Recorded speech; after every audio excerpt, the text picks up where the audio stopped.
जय गुरुदेव। और दोस्तों, मेरे चैनल तंत्र अप्सरा साधना में आपका एक बार फिर से हार्दिक स्वागत है।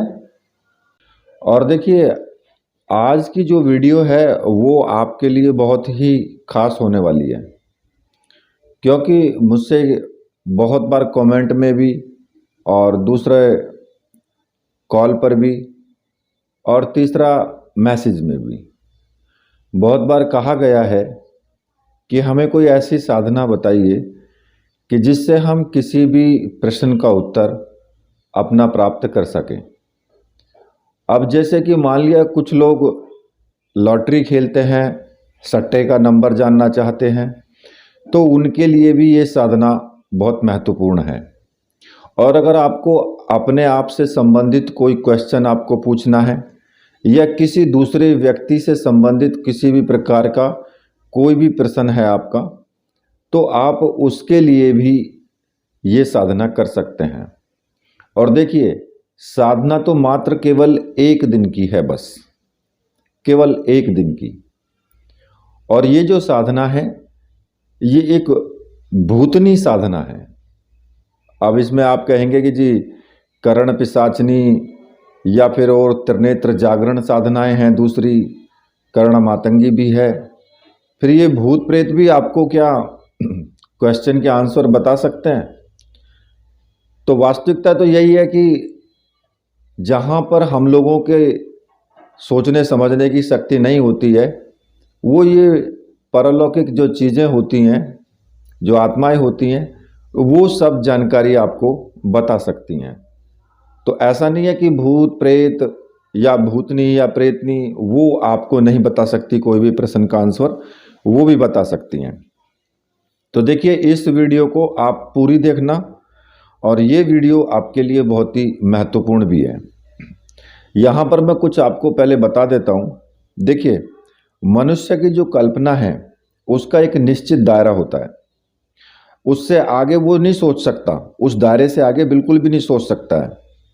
अब उसकी जो अपनी तर्क करने की जो बुद्धि है या फिर उसका अपना ज्ञान है, उससे आगे उस जो भी वो सोचता है उस पर एक रोक सी लग जाती है, उसका एक दायरा है वो वहाँ पर खत्म हो जाता है। क्योंकि लेकिन फिर भी आज का जो वैज्ञानिक युग है उसमें वैज्ञानिकों ने परीक्षण भी किए हैं और उनमें ऐसे तथ्य भी उनके सामने आए हैं जिनके माध्यम से ये भी सिद्ध होता है कि भाई जो मनुष्य है वो सिर्फ जन्म से लेकर मृत्यु तक की ही यात्रा नहीं है उसकी। मृत्यु तो एक उसका पड़ाव है। जो मनुष्य की मृत्यु के जो समय शरीर जो वो त्याग देता है, उसके बाद में वो अनेक प्रकार की योनियों को धारण करता है। अब उनके नाम या उपनाम उनके दे दिए जाते हैं, मतलब कि योनि धारण करने के बाद में फिर वो कभी मनुष्य रूप में भी आता है, और हो सकता है कि वो एक बार जन्म ले फिर अगली बार भी मनुष्य का जन्म ले ले। वो सब उनके कर्मों के आधार पर निश्चित होता है, और उनका उसका जो है वहाँ पर उसके नाम दूसरा दे दिया जाता है, उसका उपनाम भी कोई दूसरा दे दिया जाता है।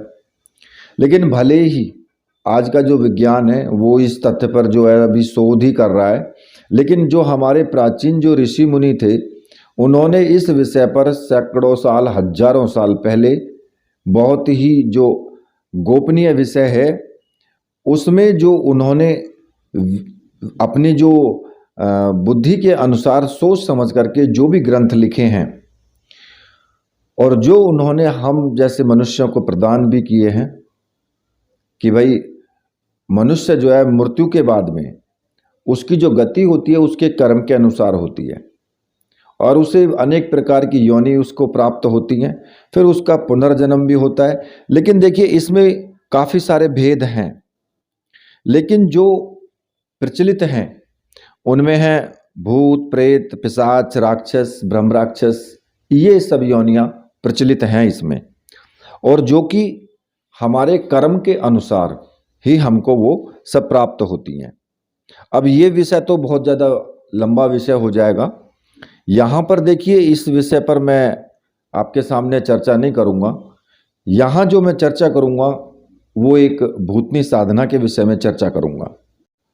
अब देखिए, हमारे जो ग्रंथ हैं उन ग्रंथों में इन योनियों के ऊपर अनेक प्रकार के ऐसे प्रयोग हैं जो तंत्र शास्त्रों में दिए गए हैं, जिनमें साधनाओं के माध्यम से अनेक प्रकार के कार्य जो है इन इतर योनियों से करवाए जाते हैं। लेकिन साधनाएं ये दिखने में जितना आसान है उतनी सहज नहीं है ये। इसलिए क्या करना चाहिए साधक को कि वो एक उत्तम तो उसके लिए फिर यही रहेगा कि भाई वो इन इतर योनियों के संबंध में कोई लघु प्रयोग पहले करे। ठीक है। अच्छा, एक चीज़ और आती है यहाँ पर कि जिस प्रकार से हम मनुष्यों में भाई पुरुष होते हैं, स्त्रियां होती हैं, उसी प्रकार से इन योनियों में भी भूत होते हैं, उनको पुरुषवाचक की संज्ञा दी गई है, और जो भूतनी होती हैं उनको स्त्रीवाचक की संज्ञा दी गई है। अब ये हमारा भ्रम है कि भाई भूतनियाँ बहुत डरावनी होती है या बहुत क्रूप होती हैं। ये सत्य नहीं है। इसका जो सत्य है वो इसके बिल्कुल एकदम विपरीत है। जो भूतनी है उनका स्वरूप जो होता है वो उसी प्रकार से होता है जो एक सामान्य एक परालौकिक स्त्री जो होती है, उसमें सुंदरता भी होती है, उसमें मनोरंजन करने की या बोलचाल की जो मधुरता होती है, इनमें भी वही सब होती है। अब ये जो साधना है और जो साधक है उसके स्वरूप के ऊपर निर्भर करता है कि भाई वो जो साधना कर रहा है उसका जो चिंतन है, जो उसका स्वरूप, जिस स्वरूप का वो चिंतन कर रहा है वही स्वरूप हमारे सामने प्रकट होता है उनका। जिस स्वरूप के मतलब कि हम अगर साधना कर रहे हैं कि भाई हम बहुत रमणीक सी स्त्री, बहुत सुंदर सी स्त्री के बारे में सोच करके हम साधना कर रहे हैं तो हमारे सामने वैसा ही स्वरूप प्रकट होता है। तामसी साधनाओं की बात अलग है कि भाई अगर हम कोई तामसी साधना कर रहे हैं तो उनमें भयंकर रूप उनका प्रकट होना एक अलग बात है। लेकिन सभी साधनाओं में ऐसा हो ये जरूरी नहीं है। ठीक है। तो ये जो साधनाएं हैं, ये साधना केवल एक दिन की साधना है और ये भूतनी की साधना है। और एक दिन की साधना भी आप कर सकते हैं, और अगर आप प्रत्यक्ष साधना करना चाहते हैं तो फिर आप इनकी प्रत्यक्ष साधना भी कर सकते हैं। लेकिन अगर आपको केवल उत्तर प्राप्त करना है, अपने किसी भी जो आपका समस्या है उसका अगर आपको उत्तर प्राप्त करना है तो केवल आपके लिए एक दिन की साधना है। और अगर आप उसको प्रत्यक्ष लाना चाहते हैं और फिर उसके बाद आप उसका प्रयोग करना चाहते हैं तो फिर आपको इस साधना में वक्त लगेगा। हो सकता है 21 दिन का भी समय लग जाए, हो सकता है 41 दिन का भी आपको समय लग जाए। अब जो प्रत्यक्ष करने वाली बात आती है, प्रत्यक्ष करने में टाइम तो ज़्यादा लगता ही है, चाहे कोई भी साधना हो, क्योंकि कोई भी पारलौकिक शक्ति है, चाहे वो भूत हो, प्रेत हो, भूतनी हो, प्रेतनी हो, ब्रह्म राक्षस हो, या फिर जिन्न हो, मसान हो, कोई भी हो, या फिर आप किसी भी भगवान की या देवी देवता की ही ले लो। भाई कोई यक्षिणी भी हो सकती है, कोई अप्सरा भी हो सकती है, भैरव साधना, हनुमान साधना, तो कोई भी शक्ति है वो जल्दी से आपके सामने प्रकट नहीं होना चाहती है, जल्दी से आपके वश में नहीं होना चाहती है। क्यों? क्योंकि आप स्वयं जानते हैं, क्या आप चाहेंगे कि भाई मैं किसी के वश में रहूं, जैसा वो कहे वैसा ही मैं करूं? अगर वो मुझसे कहे कि रात में उठ करके कि अभी चले जाओ यहाँ से और मेरा यह कार्य करके लाओ, तो फिर आपको कितनी परेशानी का सामना करना पड़ेगा। तो आप क्या चाहोगे? आप ये चाहोगे कि भाई इससे किस तरीके से छुटकारा मिले। तो उसी प्रकार से इन शक्तियों का, इन योनियों का भी वही, इनका भी वो वही एक तरीके से मान करके चलिए कि वही प्रकरण होता है कि भाई किस प्रकार से हम इस साधक से छुटकारा पाएं। कि अगर हम इसके बंधन में आ गए तो ये हम इसके बंधन में नहीं, स्वतंत्र सब रहना चाहते हैं, कोई भी व्यक्ति बंधन में नहीं रहना चाहता है, ठीक है। तो इसलिए साधना करने में थोड़ा फिर वक्त लगता है, परेशानियों का सामना भी करना पड़ता है, ऐसा नहीं है। वो भी मैं आपको बताऊंगा कि साधना में किस प्रकार की परेशानियों का सामना करना पड़ता है, उसमें मैं आपको दूसरी वीडियो में बताऊंगा। यहाँ पर जो मैं साधना दे रहा हूँ वो 1 दिन की साधना है और बिल्कुल एकदम अचरज भरा प्रयोग है ये। इस साधना को संपन्न करने पर आपको जो वो भूतनी है वो स्वप्न के माध्यम से आपको प्रत्यक्ष रूप से उसे आप देख सकते हैं स्वप्न में, उसके साथ आप वार्तालाप भी कर सकते हैं। और जो भी साधक है उनके लिए ये प्रयोग एक प्रकार से बहुत महत्वपूर्ण प्रयोग है कि उसके माध्यम से वो स्वप्न में जो है उस भूतनी से किसी भी प्रकार का वो प्रश्न का जवाब प्राप्त कर सकते हैं। और ये जो प्रयोग है ये भूतनी के तामसिक भाव की साधना नहीं है, ये उस जो भी व्यक्ति इसको करेगा वो भूतनी के सौम्य स्वरूप की साधना है। उसके सौम्य स्वरूप ही आपके सामने जो आएगा, आपको जो दिखाई देगा वो सौम्य स्वरूप ही दिखाई देगा। अब इस साधना को आप किसी भी अमावस्या को कर सकते हो या फिर किसी भी बुधवार को भी आप कर सकते हो। और इस साधना को करने के लिए आपको केवल जो सामग्री की आवश्यकता होगी वो केवल एक प्राण प्रतिष्ठित रुद्राक्ष की माला की आवश्यकता होगी, इसमें किसी और सामग्री की आवश्यकता नहीं है। अगर आप चाहें तो एक रक्षा माला आप इसके साथ में जरूर ले सकते हैं, ठीक है, क्योंकि रक्षा माला को अपने गले में धारण करके और फिर आप साधना करें तो अच्छा रहेगा। तो एक तो रुद्राक्ष की माला और एक रक्षा माला, और ये आपके पास तब तक रहेगी सामग्री जब तक आप ये साधना करेंगे, ठीक है। दोनों मालाओं को आप अपने पास रख सकते हैं, कहीं भी आप इनको नहीं आप विसर्जित करेंगे। और ये जो सामग्री है ये आप को मैंने व्हाट्सएप नंबर दिया हुआ है अपने वीडियो में ही, आप वहाँ से मुझे व्हाट्सएप करके और ये सामग्री आप प्राप्त कर सकते हैं। आपको आपके एड्रेस पर सामग्री आपको मिल जाएगी। तो देखिए ये जो प्रयोग आपको करना है ये रात्रि में करना है, 10 बजे के बाद ही आप इस प्रयोग को करेंगे। और इसमें आपको क्या करना होगा कि एक कागज़ पर आपको एक यंत्र बनाना है। उस यंत्र का मैं आपको फोटो जो है वीडियो में ही दे दूंगा।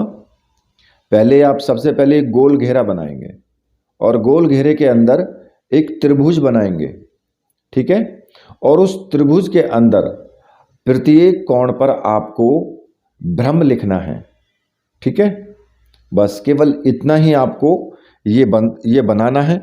और ये जो बनाना है आपको वो किस प्रकार से बनाना है, आप केले का जो तना होता है, छिलका जो होता है ना केले का छिलका ले लेंगे, ठीक है। और उसको पीस करके एक घोल बना लेंगे, पानी डाल करके एक घोल बना लें पहले उसको, और उसमें फिर आपको कुमकुम मिला लेना है, ठीक है। तो कुमकुम मिला करके उस स्याही का तो आपको प्रयोग करना है। और जो कलम है, कलम जो आपको लेनी है वो वट वृक्ष की कलम आपको लेनी है। कहीं पर इसको बड़ का पेड़ भी बोल देते हैं और कहीं इसको वट वृक्ष, तो इसका शुद्ध नाम है ही, तो उसकी लकड़ी का इसमें प्रयोग करना है आपको, ठीक है। उस यंत्र को बनाएंगे उस स्याही से जो मैंने आपको बताया है। और अब आपको क्या करना है कि अपने रात में 10 बजे के आसपास बिल्कुल स्नान आदि करके और निवृत्त हो जाएं, बिल्कुल एकदम लाल वस्त्र आपको पहनने हैं। स्त्री हैं आप तो लाल साड़ी पहने, अगर आप पुरुष हैं तो लाल धोती, कुर्ता पाजामा कुछ भी आप पहन सकते हो। और लाल ही आसन आपका होना चाहिए, ठीक है। उस आसन पर आपको बैठना है, सामने जो चौकी रखी है उस पर लाल रंग का वस्त्र बिछा लें और अपने गुरुदेव की जो तस्वीर है, जो भी आपके गुरु हैं उनकी तस्वीर आपको सामने रखनी है।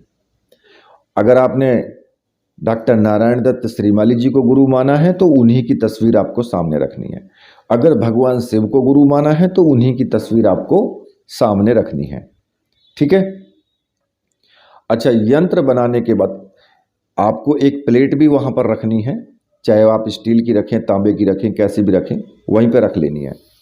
और एक तेल का दीपक आपको जलाना है। सुगंधित अगरबत्ती, धूप बत्ती जो भी आपके पास है वो भी आप जला सकते हैं, ठीक है। या पुष्प वगैरह भी आप ले सकते हैं, जो फूल होते हैं सुगंधित पुष्प, वो भी आप ले सकते हैं। साधना जो आप करेंगे वो बिल्कुल एकदम एकांत में करेंगे।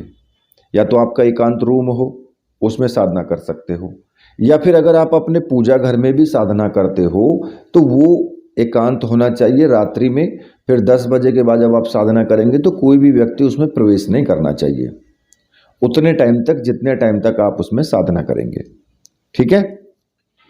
जब आप ये सब कार्य कर चुके होंगे तो अब आपको क्या करना होगा, वो जो यंत्र है, यंत्र को आप एक प्लेट में स्थापित कर देंगे। और प्लेट में स्थापित करने के बाद तेल का दीपक आपने लगा ही लिया है। आपको सबसे पहले अपने गुरु का पूजन करना है। अब देखिए, जो भी आपके गुरु हैं उनको धूप दीप दिखाएं, उनको कुमकुम का टीका लगाएं और साथ में ही पुष्प भी चढ़ाएं। और गुरुदेव से प्रार्थना करें हाथ जोड़ करके कि गुरुदेव, मैं ये उतनी साधना करने जा रहा हूँ, इसमें मुझे आप पूर्ण सफलता प्रदान करें और मुझे आशीर्वाद दे करके आज्ञा प्रदान कीजिए कि मैं इसमें सफल हूँ। और फिर अपने गुरु मंत्र का एक माला का जाप आपको जरूर करना है। जो भी आपका गुरु मंत्र है उसी का जाप करेंगे। अगर आपने डॉक्टर नारायण दत्त श्रीमाली जी को गुरु माना है तो आपका गुरु मंत्र ओम परम तत्वाय नारायणाय गुरुभ्यो नमः, ये मंत्र है। इस मंत्र का आप एक माला का जाप जरूर कर लें। अगर भगवान शिव को गुरु माना है तो फिर आप ओम नमः शिवाय इस मंत्र का एक माला का जाप जरूर करें, ठीक है। अब गुरु का पूजन हो गया, उसके बाद में जो रक्षा माला है वो अपने गले में धारण कर लें। और एक रक्षा विधान आपको जरूर करना है। जो भी आपका आपने मंत्र सिद्ध किया है, कोई भी जो रक्षा मंत्र हो, उस मंत्र का आपको जप करते हुए अपने चारों तरफ रक्षा घेरा आपको जरूर लगाना है, ठीक है।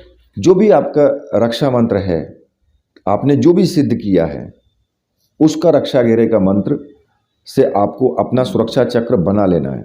उसके बाद ही साधना करें, ठीक है। और अगर आपके पास रक्षा मंत्र नहीं है कोई सिद्ध, तो फिर आप इस मंत्र का भी इस्तेमाल कर सकते हैं जो मैं आपको बता रहा हूं।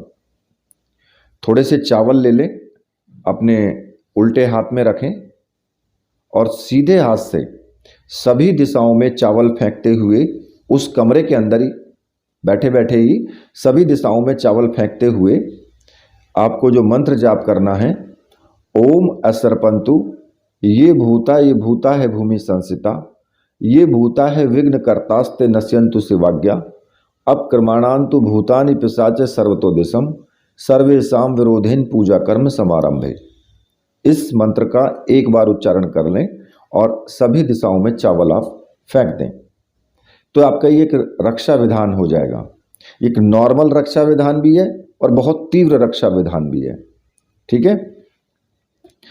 और उसके बाद फिर जो यंत्र है, जो आपने प्लेट में जो स्थापित किया है, उस यंत्र का आपको पूजन करना है। एक उसके ऊपर धूप दीप दिखाएंगे, कुमकुम से उसके ऊपर टीका लगाएंगे। अपने मस्तक पर भी आपको थोड़ा सा टीका कुमकुम का लगा लेना है और एक पुष्प चढ़ाएंगे, ठीक है। इतना कार्य करने के बाद फिर आपको रुद्राक्ष की माला से जाप शुरू कर देना है। और दीपक में तेल इतना होना चाहिए कि आप पूर्ण रूप से वो दीपक जलता रहे जब तक आप मंत्र जाप करें। तो जो मंत्र आपको जपना है रुद्राक्ष की माला से मैं आपको बता देता हूं। मंत्र इस प्रकार से है, भ्रम भ्रम भ्रम भूतेश्वरी भ्रम भ्रम भ्रम फट। केवल इस मंत्र का आपको जाप करना है और 11 माला का जाप हो जाना चाहिए। 11 माला से कम नहीं होना चाहिए।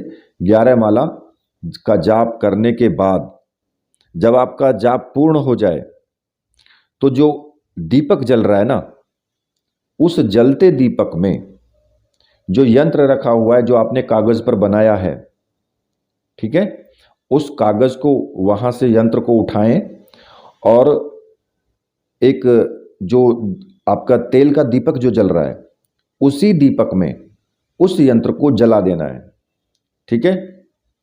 और उस यंत्र की जो भस्म होगी उस भस्म को अपने मस्तक पर उससे तिलक करना है, ठीक है। और जो मंत्र है उसका 3 बार आपको उच्चारण करना है। और इसके बाद जो आपके मन में जो भी प्रश्न है उसको मन ही मन 3 बार आप उच्चारण करेंगे, मन ही मन उसका 3 बार उच्चारण करेंगे जो आपका प्रश्न है, और फिर आपको सो जाना है, ठीक है। सोने के लिए आप कहीं भी सो सकते हो, अपने कमरे में जाकर के भी सो सकते हो, सोना चाहो पूजा घर में तो वहां भी सो सकते हो, उसमें किसी भी प्रकार का कोई भी ऐसा परेशानी वाली बात नहीं है, ठीक है। अब क्या होगा कि आपको उसी रात्रि में भूतनी जो है वह स्वप्न में दर्शन देगी और आपके प्रश्न का जवाब देगी। जवाब मिलने पर आपकी जो नींद है वो खुल जाएगी, तुरंत आपकी नींद खुल जाएगी जवाब देते ही। और उसी समय पर आपको जो आपको जवाब मिला है उसको आपको कागज पर लिख लेना है, नहीं तो फिर भूल जाने की संभावना रहती है, ठीक है। और जो साधना में जो दीपक है और जो माला है, ठीक, वो किसी और साधना में आपको प्रयोग नहीं करनी है। उस माला का और उस दीपक का प्रयोग किसी दूसरी साधना में आपको नहीं करना है। जब भी चाहें आप इस साधना में तो आप प्रयोग कर सकते हैं दोबारा उनका, ठीक है, और दूसरी साधनाओं में आप उनका प्रयोग नहीं कर सकते हैं। ये बात आप समझ लेना। अगर आपको दोबारा से ये साधना करनी है तो उनको संभाल के रख देना, और जब भी ये साधना करें तो फिर उनका प्रयोग आप करें। और जिस पात्र में यंत्र रखा हुआ था उसको धो लेना है आपको, उसका प्रयोग आप कर सकते हो। और जो यंत्र आपने फूंका है उसकी जो राख बची हुई है उस राख को, और जिस लकड़ी से तुमने यंत्र को बनाया है, जो वट वृक्ष की जो लकड़ी थी जिससे बनाया है, उस लकड़ी को भी साथ में और उस राख को भी आप जल प्रवाहित कर दें, ठीक है। और दूसरे दिन सुबह उठ करके उस जो आपके मस्तक पर जो टीका लगा हुआ है वो चेहरे को आप धो लें, ठीक है। उस पर से, चेहरे पर से, माथे पर से उस टीके को फिर आपको हटा देना है, लेकिन सुबह तक वो टीका आपके चेहरे पर लगा रहना चाहिए। मतलब कि ऐसा नहीं कि टीका लगाया और रात में धो दिया, ऐसा नहीं करना है। सुबह के टाइम वो टीका आपको धोना है, ठीक है। अब ये तो बात आती है एक दिन की साधना की। अब अगर आप इसमें प्रत्यक्षीकरण चाहते हैं कि भाई नहीं मैं तो प्रत्यक्षीकरण ही करूंगा उसका, तो फिर आपको मंत्र जाप यही रखना है। 11 माला करें, 21 माला करें, वो आपके ऊपर डिपेंड करता है कि भाई आप कितनी माला का जाप आप कर सकते हैं, ठीक है। और मंत्र तो यही रहेगा, मंत्र में थोड़ा सा चेंजिंग होगा आपका। जहां पर मैंने बताया है मंत्र भ्रम भ्रम भ्रम भूतेश्वरी प्रत्यक्ष भ्रम भ्रम भ्रम फट, आपको प्रत्यक्ष शब्द का इस्तेमाल इसमें करना होगा फिर, और साधना आपको लगातार करनी होगी, ठीक है। अब जब लगातार साधना करोगे तो आपकी साधना में बीच में आपको तरह तरह के अनुभव भी आएंगे, उन सभी अनुभवों को भी आपको पार करना होगा हर प्रकार से। साधना तो सौम्य साधना है, घर पर ही कर सकते हो, कोई प्रॉब्लम नहीं है, लेकिन जो साधना के अनुभव आएंगे उनसे आपको डरने की आवश्यकता नहीं है, क्योंकि भूतनी आपको थोड़ा बहुत डरा भी सकती है। आपके सामने सौम्य रूप में ही आएगी वैसे तो, लेकिन थोड़ा बहुत आपकी, क्योंकि मैंने आपको पहले ही बताया कि भाई वो जल्दी से कोई किसी के वश में तो होना नहीं चाहता है, वो चाहता है कि साधक अलग हट जाए इससे, जिससे कि मुझे वश में ना होना पड़े। तो इसलिए उन सभी बाधाओं को आपको पार करना होगा, ठीक है। और जितने समय के लिए आप ये साधना करोगे प्रत्यक्षीकरण वाली, उतने समय के लिए आपको हनुमान साधना बंद करनी होगी। अगर आप हनुमान साधना करते हैं, अगर आप हनुमान चालीसा पढ़ते हैं, तो फिर आपको वो उतने दिन के लिए बंद करना होगा, वरना भूतनी तो क्या कुछ भी नहीं आएगा, सब कुछ वहीं पे, क्योंकि अकेला खड़ा ही वही बजरंग बली खड़ा दिखाई देगा, बस कुछ नहीं मिलेगा। और तो उतने टाइम के लिए वो साधना बंद करनी होगी हनुमान जी की। कोई भी मंत्र जाप, कोई भी किसी प्रकार का स्तोत्र वगैरह वो बिल्कुल नहीं करना है। अब जिनके हनुमान जी ही गुरु हैं, यहाँ भी एक प्रॉब्लम आती है, जिनके हनुमान जी गुरु हैं तो आप प्रार्थना करेंगे जब उनसे कि गुरुदेव मैं ये साधना करने जा रहा हूँ, इसमें मुझे पूर्ण सफलता मिले, मुझे पूर्ण आप आशीर्वाद दीजिए और आज्ञा दीजिए। जब आप उनसे आज्ञा ले लेंगे, आशीर्वाद भी ले लेंगे, साधना को सिद्ध करने का आशीर्वाद लेंगे, तो वो बिल्कुल भी नहीं रोकेंगे किसी को भी, ठीक है। यहाँ स्थिति दूसरी बन जाती है ना, तो वो फिर उस समस्या में आपके सामने नहीं आएंगे, वहां आपकी रक्षा के लिए तो रहेंगे क्योंकि गुरु हैं, लेकिन उस शक्ति को फिर कोई भी भूतनी हो, प्रेतनी हो, उसको डरने की आवश्यकता नहीं है। फिर उनसे उसके बारे में उसको वो कुछ नहीं बोलेंगे फिर, ठीक है। तो आप ये साधना, वो जितने दिन साधना करोगे उतने दिन आपको पूरे नियमों का पालन करना होगा, यम नियम के सिद्धांत का भी पालन करना होगा, ब्रह्मचर्य पालन करना होगा। इसमें ऐसा नहीं है कि भाई वो आएगी तो या फिर तुम प्रेमी का रूप में करोगे या फिर मित्र रूप में करोगे, ऐसा कुछ नहीं है। वो सिर्फ जब भी आपके सामने प्रकट होगी तो सौम्य रूप में आपके सामने प्रकट होगी।